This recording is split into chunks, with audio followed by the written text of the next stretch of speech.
I think what struck me most about when you got in touch with me is the fact that we actually share a lot of similar backgrounds, other than the fact that I'm not a journalist at all. I don't necessarily agree. I mean, I think you're a great journalist, but yeah. But you are a professional journalist. I were. Turned entrepreneur. Now you have your media company in Japan that's helping sort of like Japanese businesses go global because maybe they struggle with the language barrier and everything. Yeah. So I started out as a journalist. I was a reporter at the Japan Times when I was in my 20s. I was covering politics mostly for the Japan Times. And then I worked for U.S. newspapers and news agency for a few years. I came back to Japan from the U.S. and joined Reuters. I was a television producer, news producer at Reuters, covering Asia, including the Beijing Olympics and stuff. And then when I turned 37, I left journalism and I started my own company. And that was a media company. You know, what strikes me as quite unusual, based on what you just said, is the fact that you walked away from your professional career at the age of 37. Right. A lot of people would probably judge or be even slightly negative towards anybody who's starting a business. After college, I wanted to work in journalism because I thought that was a great profession to be able to, learn and meet people. So I was, able to interview, a prime minister when I was covering the Prime Minister's office. And, I think that was a great learning years, for me. But I think somewhere in my mind, I was thinking maybe, I would do something independently. And I didn't know what that would be, to be honest. When I turned 37, my daughter was born. And that was a crazy idea to leave my full-time job, right? Because I voluntarily quit. So, I wasn't really forced, but that was my decision. Right. Was there anything about your career as a journalism that you felt like, I'm sort of like hitting that ceiling of a kind? You have the legitimate mainstream print media background, but you've seen the evolution of how everything is now being digitized. Yeah. Now it's all online social media. And I think, unfortunately, this is not my view because I really have a lot of respect for journalists. But I think now the public perception of journalism or the mainstream media is almost like hitting that all-time low in terms of the trust factor, respect. So how do you feel about that? How is the profession of journalism being perceived in Japan? Like, is it something that people like have a lot of respect for still? Is it something people like, you guys are not relevant anymore? Like, what's the Japanese media landscape like at the moment? Yeah, good question. To be honest, I don't know people, how many people actually know what a journalist does or what a journalist is. Yeah. Because a lot of news is consumed or produced, by, YouTubers, by bloggers who don't necessarily, talk to the original sources, right? They don't necessarily check facts against the original sources. That's what, we used to do. I mean, basically in our days, in the, 90s, 80s, 90s, and, up until I think early 2000s, the news stories were produced by, only by professional journalists, right? And we were trained to check facts. Yeah. And, run any information against the original sources and, get a verification, get quotes.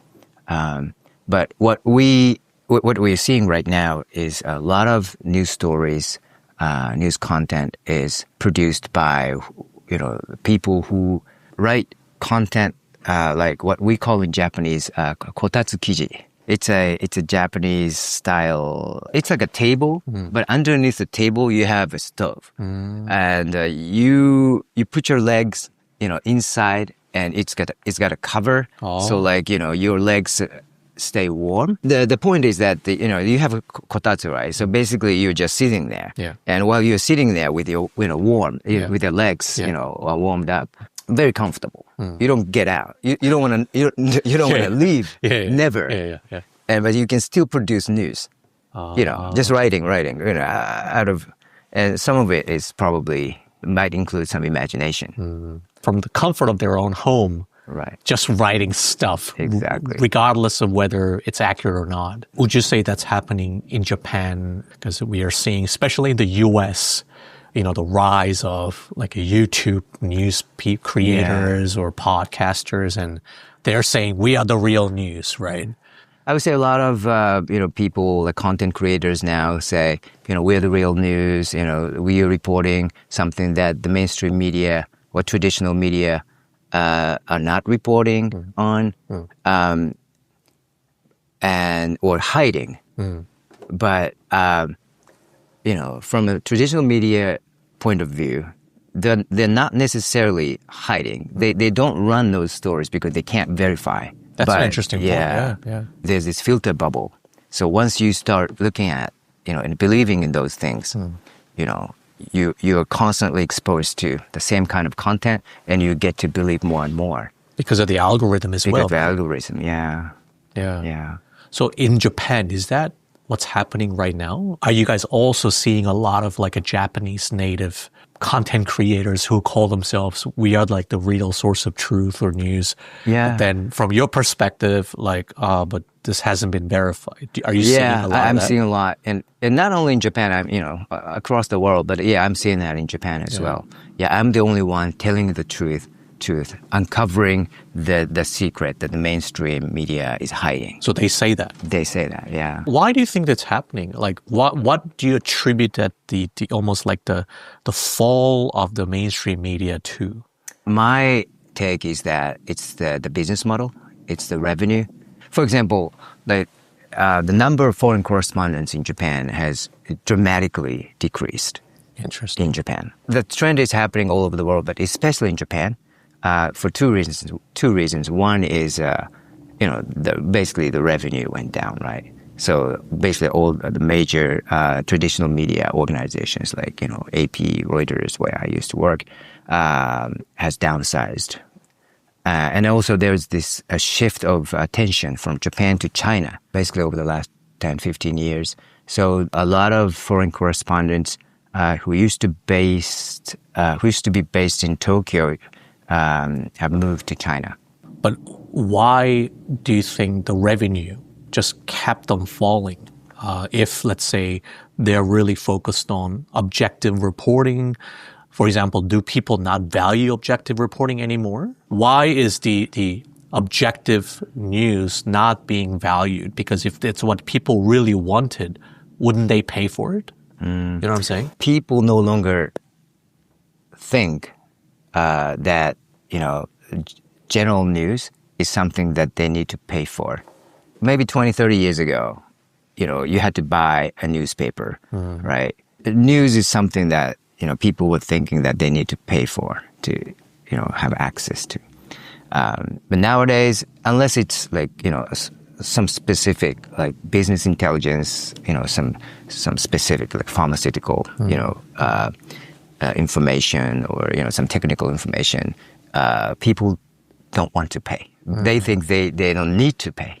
We are seeing an increasing amount of opinionated journalism, that's for sure, instead of like fact-based objective reporting. And I think this is the trend that we are seeing just everywhere in the world. But in Japan in particular, how is that type of subjective, opinionated pieces of like editorials or, content, how does that actually impact Japanese society? Do you think it's an overall net positive or net negative? Is it like dividing people more?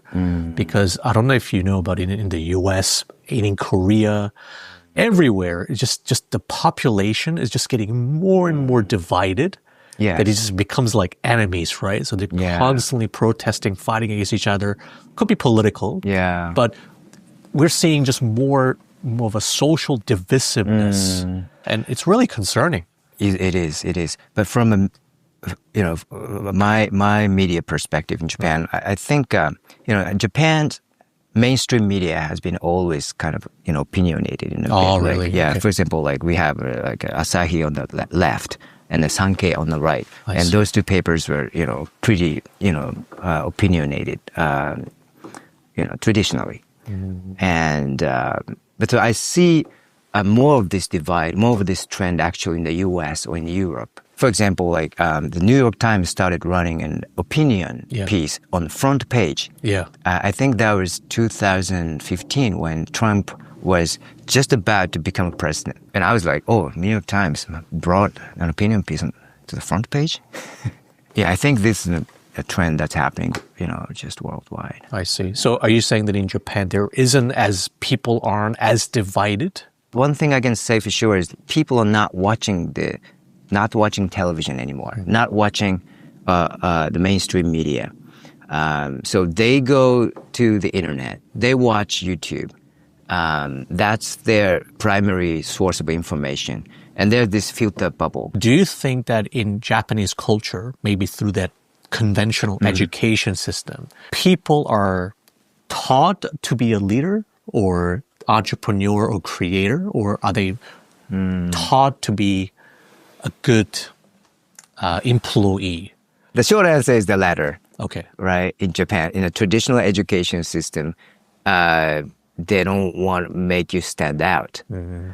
So they have, for a long time educated, children to become, good employees for big companies. Right. Yeah. But I think the Japanese government and society has started to realize, that's not working. That's not going to work anymore. Oh, really? We need to change that system. So there's that level of awareness at the governmental level. I think there's a level of, awareness, yeah. So when Japan was growing in the, like 60s and 70s, that mindset and that, education system was working well. So that was okay. That was probably, that was a good thing that the government was, spearheading. Yeah. Yeah. But, 50 years later, it's not working. Japan is not growing. I mean, hopefully it grows in a different way. For example, by, solving some of the issues that we are facing, some of the serious issues like, aging, lack of, labor shortage and stuff, and lower birth rate. We Japanese sometimes tend to be really pessimistic about our future. Young people not wanting to go abroad anymore, right? Just hearing that is shocking to me because I thought that it's natural for young people to want to get more experience overseas. So what's going on there? Yeah, so I was teaching journalism in college until a few years ago. So I talked to a lot of college students. In Japan? In Japan, wow. Yeah, and I would ask them, do you want to go abroad? Do you want to live abroad? How are we going to spend this summer? Where? Yeah. And they said, no, I want to rather stay in Japan. I have no intention to, go abroad. And I asked why. And they said, we are not really interested in going abroad for two reasons. One is, ever since they were born, there's the internet. So on the internet, they can talk online virtually. So for them, going abroad is nothing special. They can talk to people, in other countries online or, interact with them virtually. So, physically going to other countries is not a big deal for them. And, okay. Yeah, that's one. And two, ever since they were born, they've seen the Japanese economy on a decline. So they are very defensive and they think they need to protect what they have rather than, be ambitious. That's what some of the students told me. I think, the images, the news stories that they see, on TV or on the internet, what Japan was like back in the 60s, 70s, and 80s. Even 90s, right? Even 90s, like Sony and right, like... exactly. Yeah. Yeah, like in Hong Kong, all the skyscrapers, right? The Hong Kong high-rise buildings had the advertisement of the Japanese companies. It was all Japanese company names, right? Yeah. Now, if you go to Tim Shatsui, the Hong Kong, the port, all the names are now Chinese, right? You don't see any Japanese companies' names. Maybe one or two left, but mostly they are gone. Every time I go there, it makes me realize how Japan has changed. All these 30 years of economic not really downturn, but like a Stagnation. Stagnation has some effect on the mindset of young generation. So they become more conservative. Like they just want to hold on to what they have. I'd say so, yeah. That's what they say, yeah. Which means the environment is even less conducive to you wanting to take a risk because everybody else wants to be conservative. But if you put your hands up and say, you know what, I'm going to try something new. How does society or culture treat you? Personally, I always like to form a team. Right. And I think that's what I'm doing now in business too. Like, for example, I would organize a baseball team when I was 9 years old. Right. And I even recruited a coach.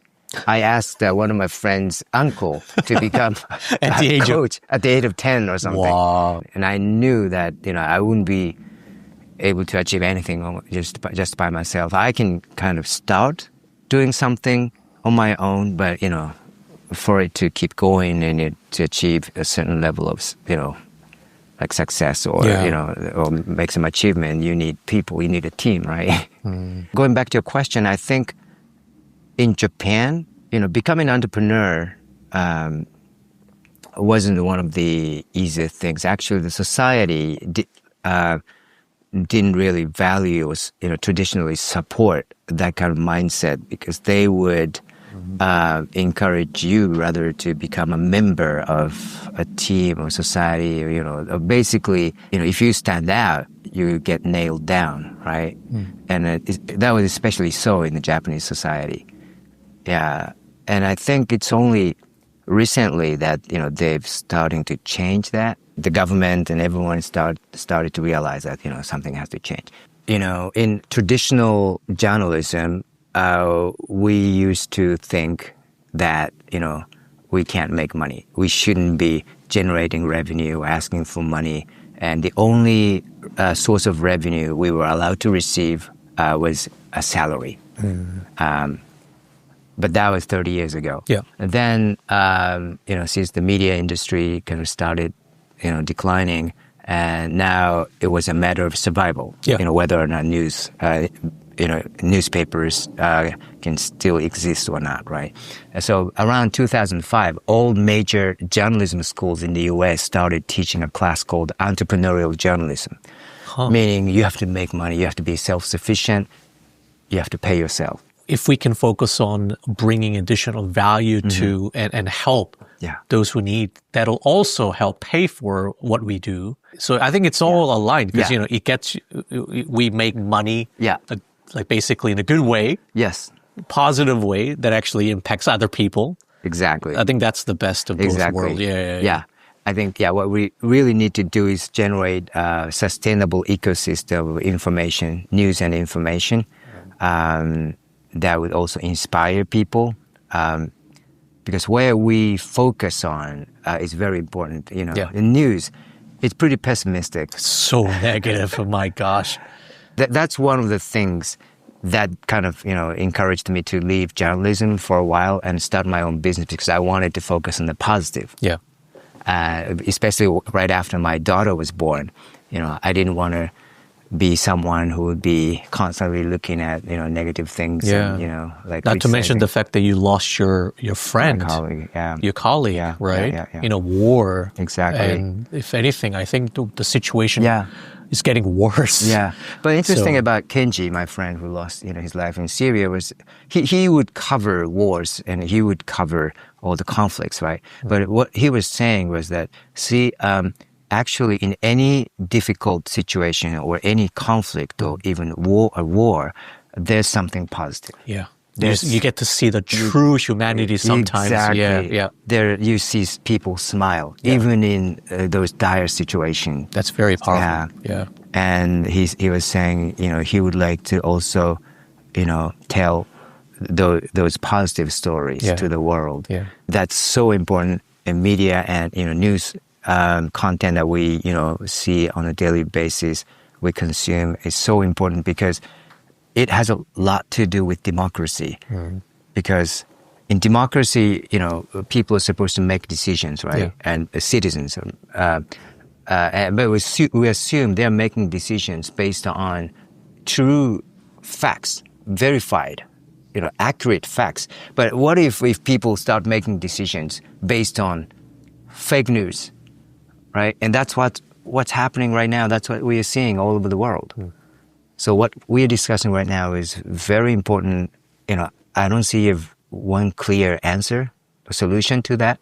But I think it's really important that we keep discussing that.